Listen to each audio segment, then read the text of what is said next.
Edinburgh, in the 1700s, was a city of sharp contrasts.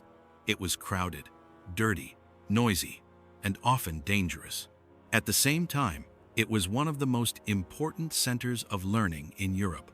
Great thinkers lived here. New ideas were born here. But for most people, daily life was hard and unforgiving. This was a city where brilliance and poverty existed side by side. During the 1700s, Edinburgh stood at a turning point.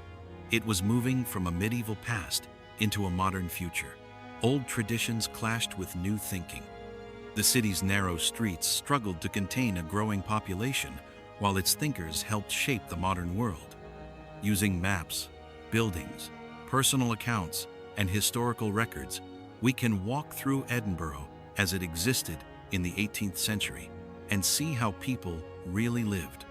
Imagine approaching Edinburgh in the early 1700s. From a distance, the city looks dramatic and intimidating. Edinburgh Castle rises high on a rocky hill, towering over everything below. Its dark stone walls dominate the skyline and remind everyone who holds power. Below the castle stretches the Old Town, packed tightly along a ridge. Tall buildings climb upward instead of outward. From afar, the city looks dense and dark. Smoke rises constantly from chimneys. The smell of burning coal and peat hangs in the air. Wind carries the sound of bells, carts, and voices across the hills. Edinburgh feels ancient, serious, and unwelcoming. As you enter the city, the streets narrow quickly. Buildings rise several stories high, some reaching 10 or more floors. These are not luxury buildings, they are crowded tenements, packed with families from top to bottom. The streets are steep and uneven.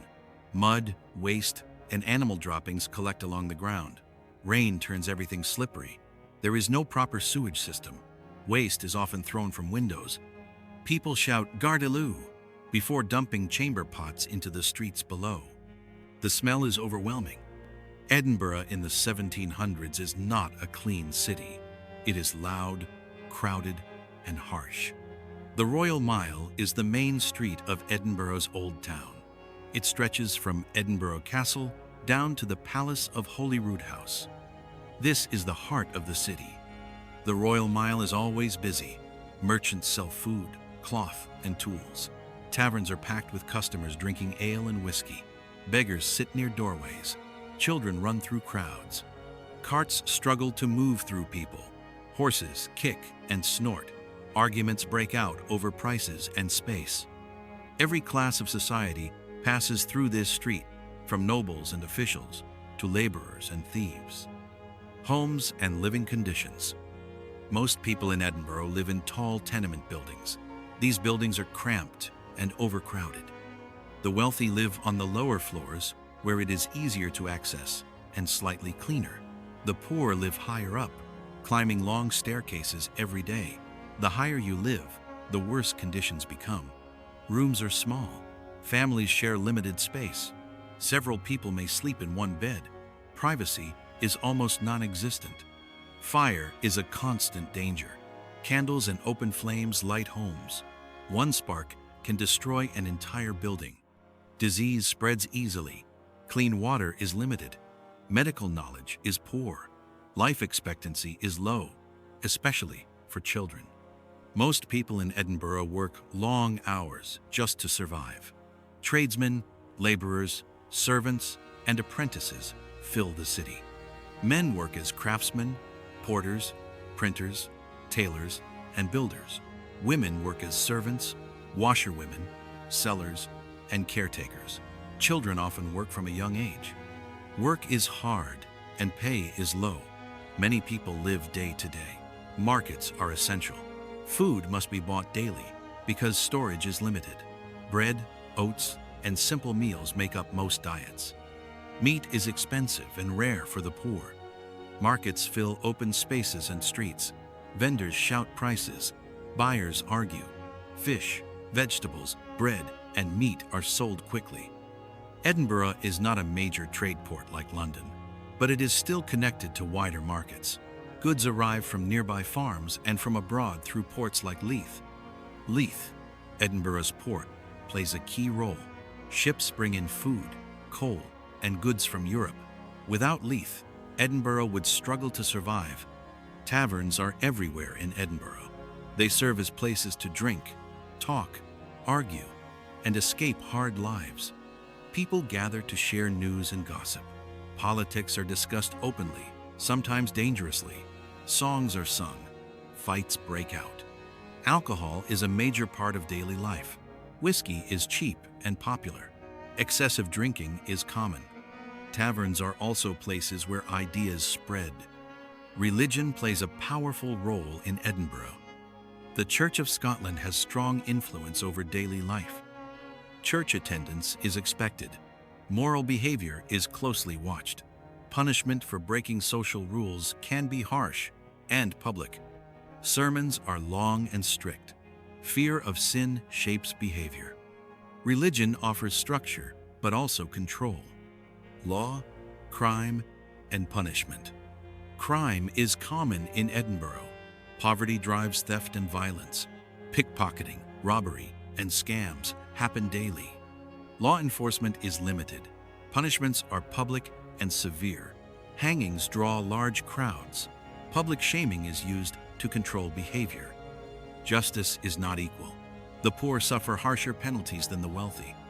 Fear of punishment is meant to keep order. Despite its harsh living conditions, Edinburgh becomes one of the most important intellectual centers in the world during the 1700s. This period becomes known as the Scottish Enlightenment. Thinkers like David Hume, Adam Smith, and others live and work here. They debate philosophy, economics, science, and human nature. Ideas about reason, freedom, and progress spread from Edinburgh across Europe and beyond. Coffee houses and clubs become centers of discussion. Books are printed and shared. Education improves. Edinburgh earns the nickname, the Athens of the North. Education is highly valued in Edinburgh. Schools and universities attract students from across Scotland and beyond. The University of Edinburgh becomes a major center for medicine, science, and philosophy. Doctors trained here are respected across Europe. Knowledge becomes a source of pride for the city. The divide between old and new. As the century progresses, Edinburgh begins to change. The old town becomes increasingly overcrowded and unhealthy. Plans emerge to build a new town north of the old city. This new area will have wide streets, open spaces, and modern buildings. The new town represents progress, order, and wealth.